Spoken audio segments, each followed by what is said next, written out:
बिस्मिल्लाहिर्रहमानिर्रहीम अस्सलाम वालेकुम। लास्ट वीडियो में हमने स्टूडेंट्स इलेक्ट्रिक फ्लक्स के बारे में डिस्कशन की थी। आज हम इलेक्ट्रिक फ्लक्स को ही आगे बढ़ाने वाले हैं।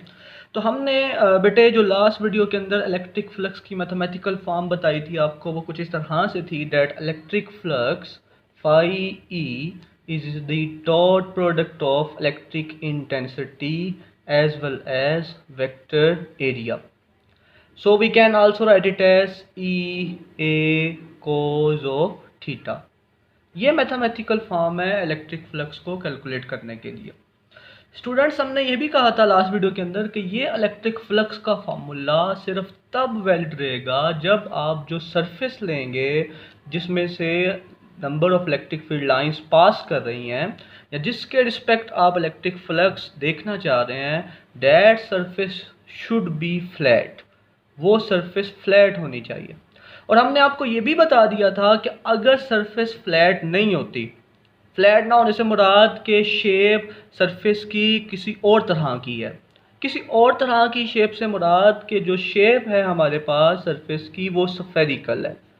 तो हम फिर क्या करेंगे, तब तो हम इलेक्ट्रिक फ्लक्स अगर स्फेरिकल सरफेस के लिए फाइंड आउट करना चाहते हैं तो हमें ये फार्मूला एप्लीकेबल नहीं है।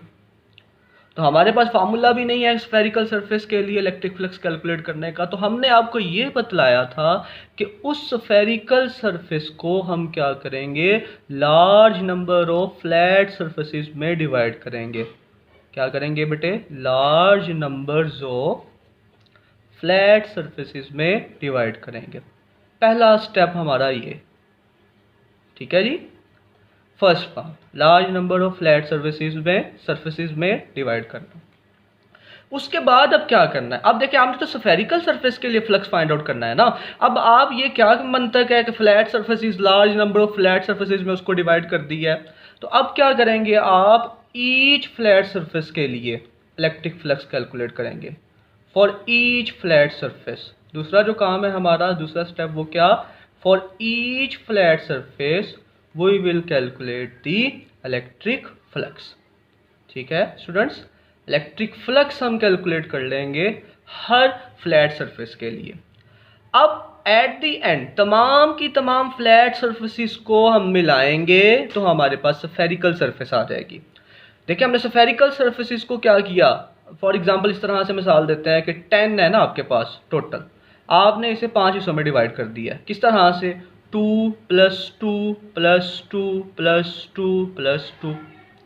अब हर एक को अगर आप मिलाएंगे इंडिविजुअली तो टोटल आपके पास क्या आने वाला है, 10 ही आने वाला है।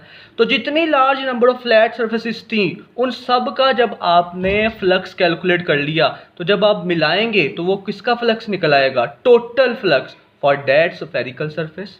फिर से सुनिएगा, तमाम फ्लैट सरफेसेस जो आपने डिवाइड की उसके लिए हर एक के लिए फ्लक्स कैलकुलेट करें। जब हर एक सरफेस का आप फ्लक्स कैलकुलेट कर लें तो फिर आप क्या करें, उससे जब आप सम करेंगे तो वो टोटल फ्लक्स आ जाएगा किसके लिए, स्फेरिकल सरफेस के लिए। किसके लिए, स्फेरिकल सरफेस के लिए। तो इस तरह से हम स्फेरिकल सरफेस के लिए क्या कर सकते हैं, फ्लक्स फाइंड आउट कर सकते हैं। अच्छा, इन्हीं मेथड्स को मद्देनज़र रखते हुए आज का जो टाइटल है आर्टिकल का जो मैंने ऊपर मेंशन किया हुआ है, जिसके ऊपर मैं अभी तक नहीं आया था, मैंने बात नहीं की थी, वो है electric flux passing through a close surface. Electric flux passing through a close surface. So guys, अब इन्हीं स्टेप्स को फॉलो करते हुए ये पहले बताने का मकसद ये है कि अब आसानी हो जाएगी। विद इन 2 मिनट्स हम अपनी बात कंप्लीट कर लेंगे कि electric flux passing through a close surface क्या होता है। तो students, for example let us consider, ये हमारे पास एक स्फेरिकल सरफेस है और इस स्फेरिकल सरफेस के सेंटर में हमारे पास एक चार्ज पड़ा हुआ है and that one is positive charge. ये इस तरह से, ये सेंटर में पॉजिटिव चार्ज हमने रखा हुआ है। अब आपको पता है, हम लास्ट वीडियोस में डिस्कशन कर चुके हैं कि ये जो चार्ज है इसकी इंट्रिंसिक प्रॉपर्टी होती है इलेक्ट्रिक फील्ड, जिसको हम रिप्रेजेंट करते हैं in the form of electric field lines. वो इलेक्ट्रिक फील्ड लाइंस इस स्फेरिकल सरफेस में से गुजरेंगी।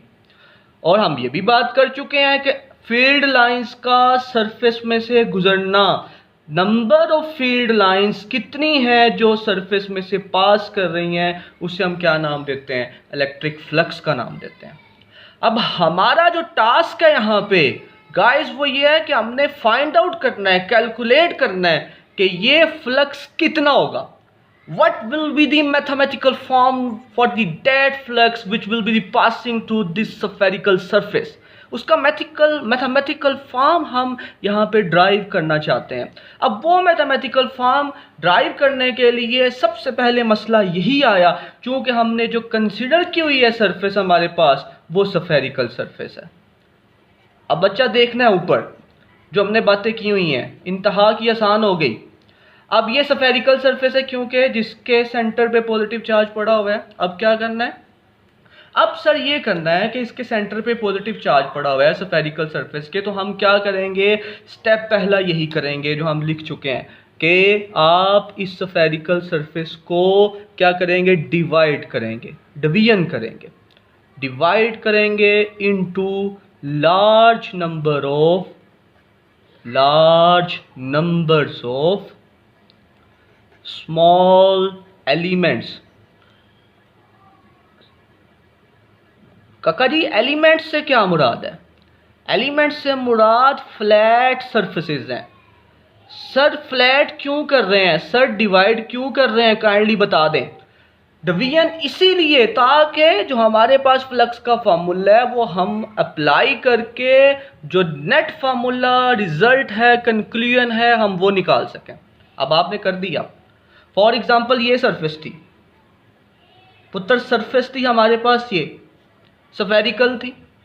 अब स्फेरिकल थी इस वजह से फ्लैट किया। अब सवाल ये ज़हन में चल रहा होगा कब से, सर वाई फ्लैट, बिकॉज जो हमारे पास वेक्टर एरिया उसका एक पर्टिकुलर डायरेक्शन हम डिफाइन कर सकते हैं। On the other hand in case of spherical one आप एक पर्टिकुलर डायरेक्शन डिफाइन नहीं कर पाते, तो इसीलिए क्या करते हैं, large number of flat surfaces में उसे डिवाइड कर देते हैं।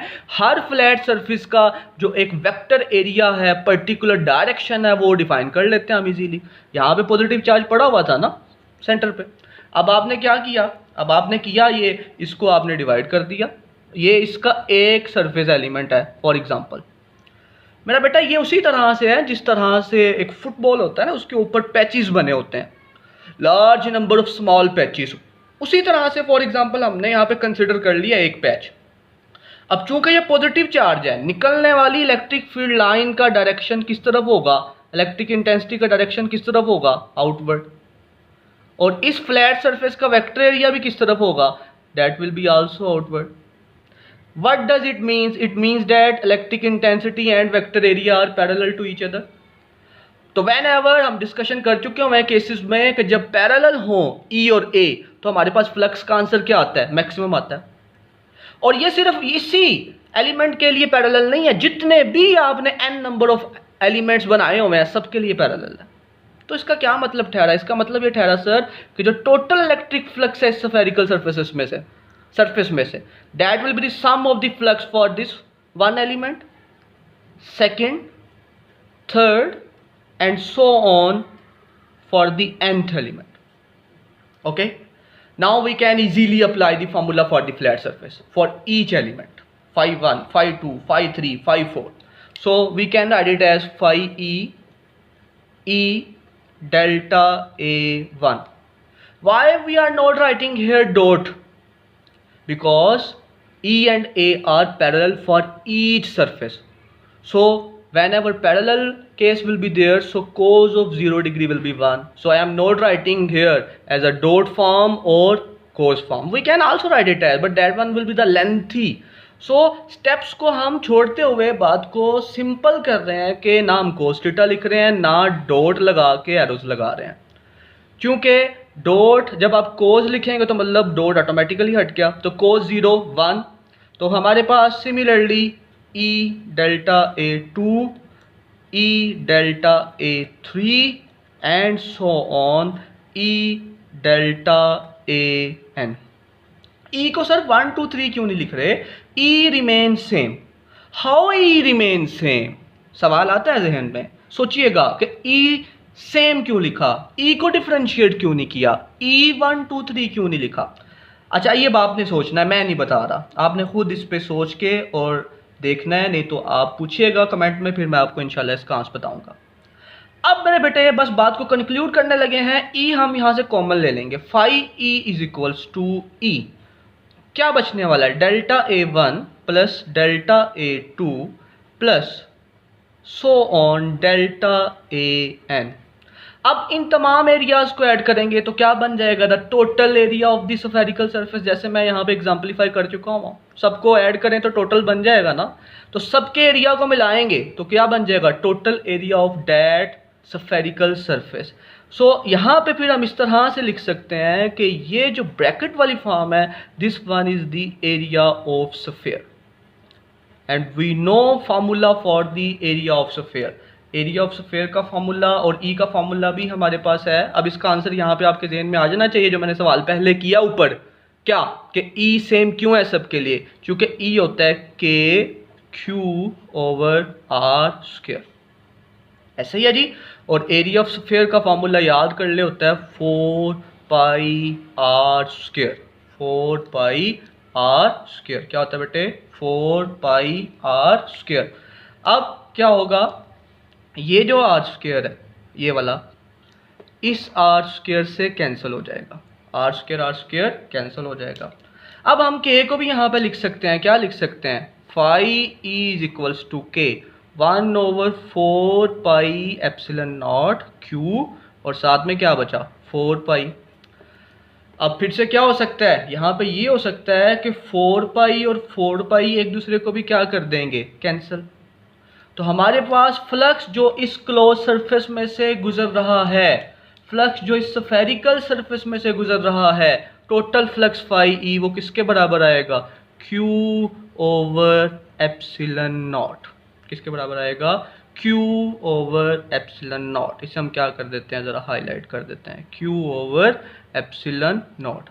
व्हाट डज इट मीन्स, ये जो फार्मूला हमने निकाला है, ड्राइव किया है, ये क्या बता रहा है, ये बता रहा है कि जो flux passing through the spherical surface है, क्लोज सरफेस है, जिसके अंदर आपने सेंटर में एक चार्ज रखा हुआ है, that is only depends upon the charge, कि जो चार्ज आपने अंदर रखा है उसका मैग्नीट्यूड जितना ज्यादा होगा फ्लक्स उतना ज्यादा होगा, डायरेक्ट रिलेशन है।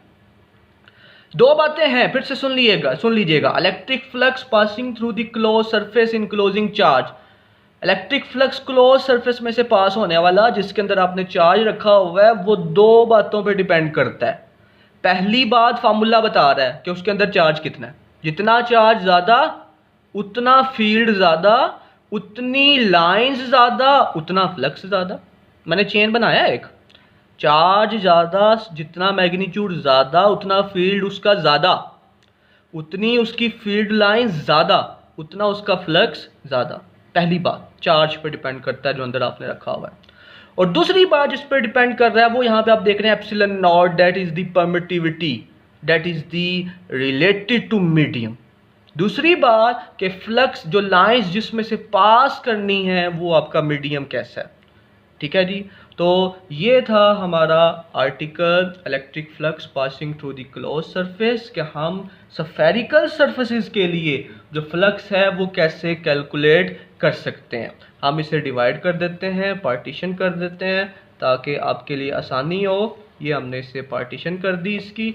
तो ये रहा हमारा फाइनल जो लॉन्ग क्वेश्चन भी है पेपर पॉइंट ऑफ व्यू से, कि जो फ्लक्स है क्लोज सरफेस में से, surface should be close, geometry या शेप उसका कैसा है फ्लक्स इस पर डिपेंड नहीं करता, क्लोज होनी चाहिए बस। अब जैसी मर्जी वो शेप है उस पर फ्लक्स डिपेंड नहीं करता, वो सिर्फ और सिर्फ डिपेंड करता है चार्ज की मैग्नीट्यूड पे और मीडियम पे।